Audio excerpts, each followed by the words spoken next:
Welcome to the Leaders in Payments podcast, where we talk to C-level leaders from across the payments landscape. We'll be discussing the products and services that impact the payment space today, as well as trends and predictions for the future of payments. We will also hear stories from our guests about their journeys to the top.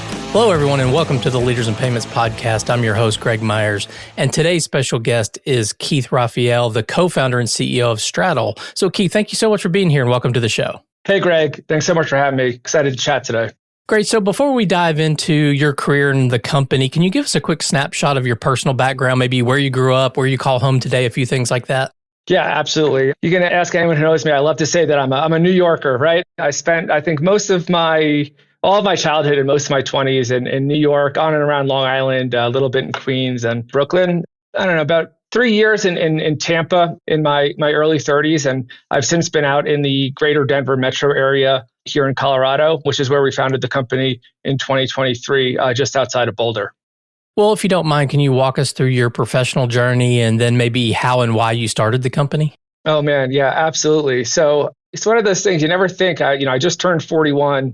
And so I've probably been in the payment space, since I was 25 or so. I think my uncle was a VP at some big public company, and I got a job. And next thing I know, I'm running a payment reconciliation for like every radio station in the country somehow at this SATCOM company. So, I think it was kind of an accidental career, but I've never left. I really got my start on hardcore compliance. And so throughout my career, I've held designations from NACHA and ACAMS, accredited ACH professional, accredited payments risk professional, and ACAMS AML. So I was really kind of hardcore in compliance. Went and worked for a large public bank for a bit and was running kind of scale acquiring compliance. And that was through about like 2015 or so.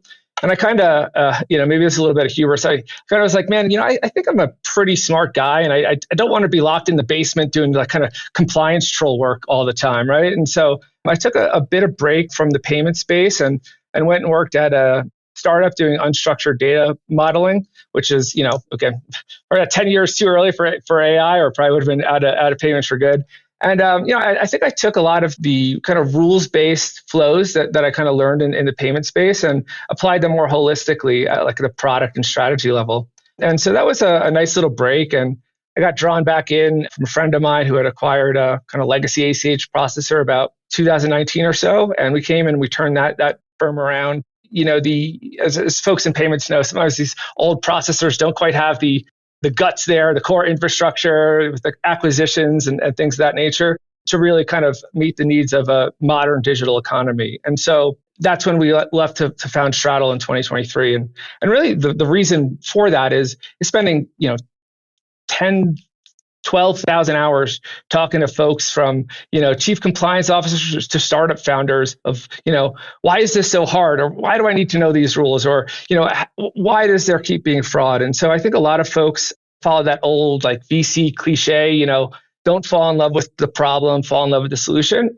Personally, I hate the problem. I hate that you have to integrate with 6 different, point solutions to do compliance payments. Or I hate the fact that folks are losing money or have a lack of visibility in their flow of funds. And so we like to think that we have some pretty good answers to these fundamental problems for account-to-account money movement. It's almost like one of those things like, fine, we'll just do it ourselves.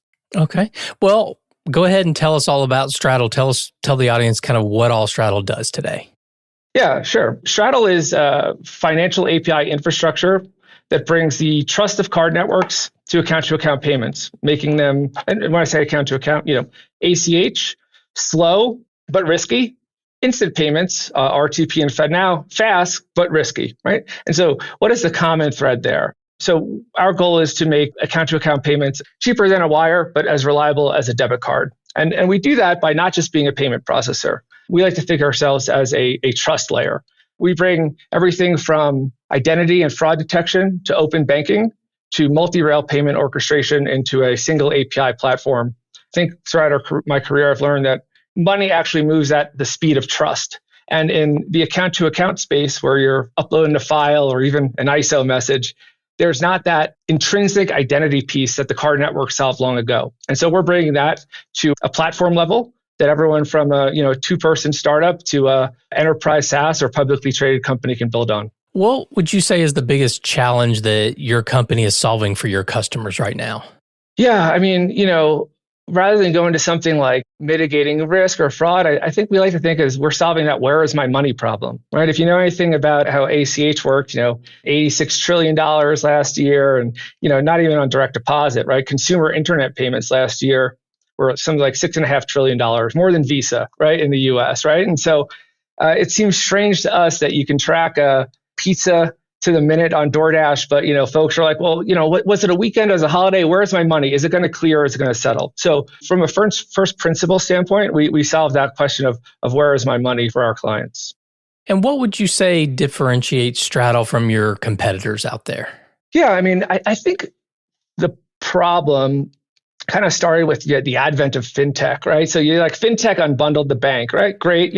Banks are good at being banks. They're not super great at innovation, and that's fine. But what that led to was what I call merchants of complexity, point solutions for every little step of the process. And so at Straddle, we don't think of ourselves as a payment processor where our job only kicks in once we receive that API request to move money from Bob's account to Sally's. We actually start from an identity perspective. My team hates me, but I'd say people make payments, right? And corporations are people too, at least here in the US. So why not care about that counterparty a little bit more? And what we found is that again, in high volume e-commerce subscriptions, what have you, a lot of these folks out here are trying to piece this thing together. They're trying to get their head around what's the difference between KYC versus identity fraud, right? And what are all these things and how does open banking work? And so by building this unified architecture, we can move money, at the speed of the internet, as we like to say, reliably. And the folks building on top of Straddle have an opinionated but compliant by default payment stack that they can rely on and thus focus on building better product experiences there. So we see, again, most in the payment space is worried about the money movement. We're kind of worried about that whole trust ecosystem. Okay. Well, what are your thoughts on the account? I mean, you mentioned some use cases, right? Subscriptions, utility bills, things like that people are pretty used to paying, via ACH or business to business type payments. Do you see this getting to where I walk into a retail store and am able to pay with my sort of like they have in other countries, right? I mean, they're able to do that, but in the US, we're kind of behind there. What are your thoughts on that? Yeah, I mean, that's the $1 trillion question, isn't it, right? I think today we look at how can we solve these fundamental problems from this 1970s architecture and ACH across a variety of industries. So our clients include everything from consumer stored value wallets to remittance apps to enterprise SaaS on an embedded ISV type model, all in those industries that rely on ACH. But I think that's just the start. As you alluded to, in the US, we've been blessed and in certain ways kind of cursed from any lack of central bank or regulatory mandate as it pertains to instant payments or open banking, which I think are the two key constructs of truly ubiquitous account-to-account payments. And so I think we're facing a little bit of inertia from the entities that already have, let's say, a nest egg to protect. So what we see here in open banking is, you may have seen the recent the CFPB situation notwithstanding, you've seen Chase come out and put, say, onerous pricing on certain aspects of open banking connectivity. And, don't want to speak too out of turn here, but I think that the company line there is, hey, like these APIs, they cost a lot to maintain and we have to protect consumer data, right? Which is logical on the surface. But if you look at their pricing model, they're not charging 10, 100x for the consistent scraping of consumer data via like PFMs. They're charging to get the routing and account number, right? So there's this inherent kind of circling the wagons about that debit card issuance, which is, I think, a good thing. It's like first they fight you, right? And so we see that the current dominant forces in the market are kind of worried about account-to-account payments being ubiquitous because with the right identity layer, with the right open banking connectivity, what's the difference between an RFP, request for payment, pushing, and a debit card? Not much, right? And so I think there's a future there, and certainly what we're working towards diligently. I've recently co-authored a white paper with the Faster Payments Council about the need for instant recurring payments, that persistent mandate that a user can view and see. And so we're excited about the inevitable widespread adoption of account-to-account payments, but we're fighting these kind of powerful market forces a little bit as the rollout is kind of industry-driven as opposed to bank or government mandated, as you've seen in Brazil or in India with UPI, and obviously PSD2 and instant payments in the EU and UK. Okay. I think it's a good segue into the next question. We'll talk a little bit about the future. So where do you see the biggest growth opportunity for your company, within your segment of payments? Yeah, I think that we look at the big long-term picture, right? And so we have these really powerful tailwinds here in the States of, unfortunately, rising fraud, right? And so the better we can build product and tools to help combat that, coupled with an increasing demand for faster, more reliable payments. And so we have open banking-ish, right? But we have the big data aggregators, and we have, I've seen really exciting growth across RTP and FedNow, even at a very limited stage, even with banks being terrified of send or RFP, right? Because of fraud, which is true, but also because, again, very much like debit card issuance. So we're happy to ride those tailwinds and actually push the industry forward as it pertains to instant payment adoption at the bank level. And, on that note, we're excited to share a sneak peek towards the second half of this year as, we're in the process of integrating directly with the Fed and PCH, just like alongside Fiserv and Jack Henry, to get that direct-to-rail connectivity to power not only our clients' money movement, but also potentially work with some bank cores. And so the technology is there. I think the product has to be built on top of it, right? As opposed to just having this, hey, there's a rail here, try to use it or not. For us, we're happy to solve huge problems in ACH and help businesses relying on this 1970s architecture get their money on time with visibility. But we're really building for that future in which money moves, like I said, at the speed of the internet, and not just between bank accounts, right? What's the difference between an Ethereum wallet and your local credit union, right? With the right technology, money should just move. And I think for us, card networks have solved e-commerce long ago, but there's these trillions and trillions of dollars there's like a spoke in the wheel of the US economy based off of this fraud versus visibility and kind of hold times on the account to account side. Well, what does success look like for your company, say over the next 3 to 5 years? What are those things that when you look at that far, you say, hey, we're successful because we did this or that?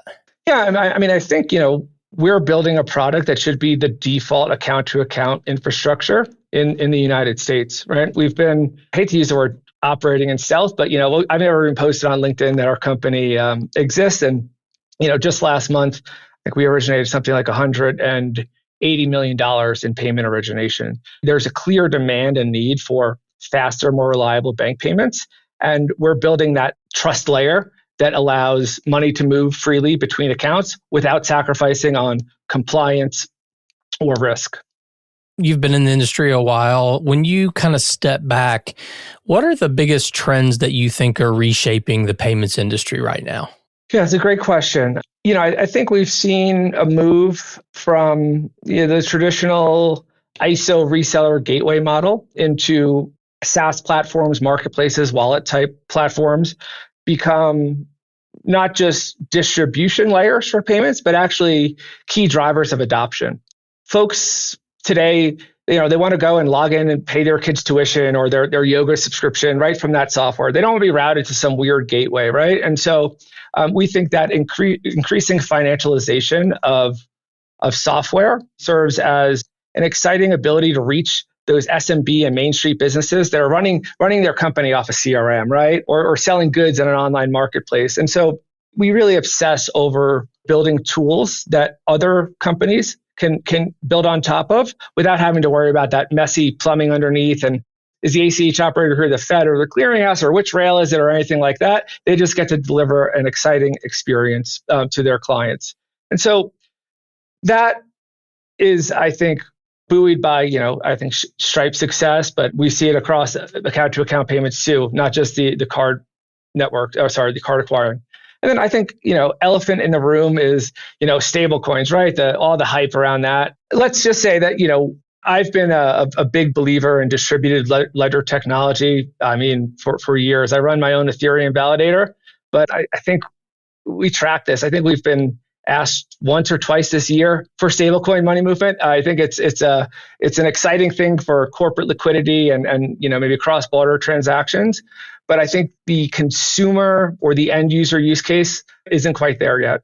We're hoping that there is that killer app one day to help that. But if you look at the power of like an ISO message done right, it's not all that different from a stablecoin, except you have money instead of a token. So a couple final questions. So if you could go back and give yourself advice at the start of your career, what would that be? Run away. No, just kidding. Yeah, I would say listen to your customers and listen to your users. We have one of our values is see people, not users. So forgive me for saying that, but I think that's what's most important when you're talking with a merchant or a technology provider or marketplace, what have you, and they're feeling frustrated and friction, or they're confused because of these. We all have a few copies of the Nacha rule book somewhere in our office, right? They're not quite sure on why that. If they're charging their customer, the customer is a receiver, I think listen to them, right? And see how you can build your product or company with the intent to solve those problems. It was very easy, especially when I was kind of more compliance focused, to be like, oh, well, there's, this is not a proper authorization or there's not a proper logging here. When it's really like, come on, guys, this is all pretty absurd if you're, just a well-to-do business owner. And so I wish I had a little bit more of that empathy early on. But I think, again, after thousands of hours of hearing it, you realize that something is broken. And we wake up every day and try to, help solve our customers' problems in a way that works for their business. And hopefully we can make a few bucks too. Okay. So final question. What's the one thing that you would want someone who's listening to this episode to take away about Straddle? Yeah, I mean, I think the message that we want to convey is that it doesn't have to be difficult or confusing or scary to stand up a payments product. For too long, the onus has been on the merchant or the originator or the business owner to kind of figure it out.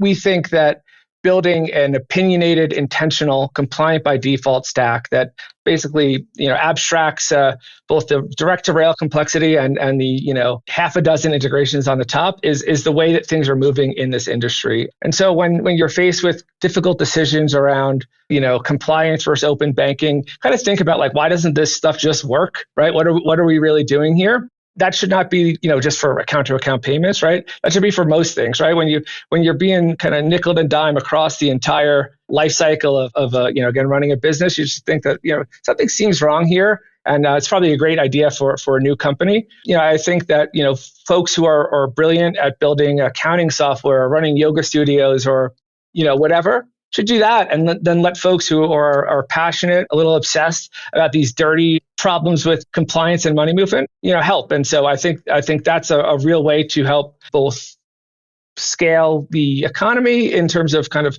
money movement, but also just have better outcomes as a client, customer, partners. Yeah, you say that, and I think of like Square that many years ago, I don't know how many it's been, really simplified pricing, right? They had the one rate, the 2.7 30 cents or whatever it was, that everybody blew everyone's mind that anyone would do that. Right. And Stripe comes along and says, hey, whatever it was, one line of code and you can accept payments, right? They took complexity and made it simple and built big businesses around that. And it sounds like kind of your mentality and your thought process around what you're doing is somewhat similar. Do I have that kind of right? Absolutely. It's a funny anecdote is I think I was at a Nacha conference maybe 10 years ago. I think it was in Austin. But I was talking with some folks, on the kind of ISO acquiring side. And I was like, man, what do you guys, Stripe was probably worth a few $1 billion there, but they weren't Stripe yet, right? So I was like, what are you guys going to do about Stripe? Are you seeing this? You can onboard and register for production access, but you can be approved for a merchant account in minutes. And they kind of laughed at me, and they're like, Stripe is a PayFac. They could never compete with us on price. That was their thing, is that we'll always go, interchange plus 3 basis points, plus 2, plus 1. And they kind of commoditize themselves out of a job in a business, right? Whereas Stripe, on the other hand, really was customer obsessed and problem obsessed, right? And they're like, screw it. No interchange plus unless you're enterprise, $2.95 and 30 cents. We don't care if it's a debit card. and people lined up to pay them, right? Because they help solve these problems that folks were having running their business. I think there's a lesson there, right? Where if your big moat or whatever is being cheaper, then it's probably a reason why you're cheaper. There's been a lot of consolidation in the payment space, especially on the card side. And I think you'll see a rebundling of sorts more broadly out of kind of these, very, I hate to say merchants complexity, but let's just say point solutions into a little bit more intentional and sometimes opinionated product. For us, it's interesting. It's like, account to account payments. Like, what does that cost? 3 cents, right? But actually not really. There's a lot of elasticity there if you can provide, this kind of first principle of like, I'm a business that relies on bank payments, ACH, maybe one day RFP to run my business. I want to be paid fast and reliably, and I'll kind of pay for that, right? And so I think an interesting learning that we've had is, we've built really outstanding, highly complex, but abstracted technical products. Instant, like machine learning, name matching, payment tokenization, open banking connectivity. And we have to be proud of that. Then we show potential client or partner our dashboard, and we have like a little pizza tracker of money's left the Straddle, money's at the operator, money's been debited from your customer account. And then that whole process, and like, this is amazing. This is the best thing I've ever seen. I'm like, guys, not that cool. But really, that's the thing. Is like those little moments of like, hey, I don't have to think that, well, what time did I originate this payment on Friday? Was it a holiday weekend? It's not open. That kind of unlocks excitement and like a trust in they're going to get paid. They can ship the good or release a deposit on a rental or something like that, right? And so if all you're doing is replicating a Notcha file or an ISO message uploaded to a bank, it is worth 3 cents. But if you're solving problems about reliability and consistency and finality in money movement, then I think it's a much different conversation. I think a lot of the payments industries can learn from those early Stripe and Square lessons and focus more on first principles rather than being a bank with an API. Totally agree. I think, Keith, this has been a great conversation. I really appreciate you being on the show today. I know your time is incredibly valuable. So again, thank you so much for being here. And I really appreciate getting to know you and learn more about Straddle. So again, thanks for your time. Absolutely, Greg. It's been a pleasure talking to you. I got a whole bunch of backlog of your episodes to catch up on now, and wishing you all the best, and hopefully we'll talk soon. Okay, thank you. And to all you listeners out there, I thank you for your time as well. And until the next story. Thank you for joining us this week on the Leaders in Payments podcast. Make sure you visit our website at leadersinpayments.com, where you can subscribe to the show and where you'll find our show notes. If you enjoyed listening, please share on your social channels as well.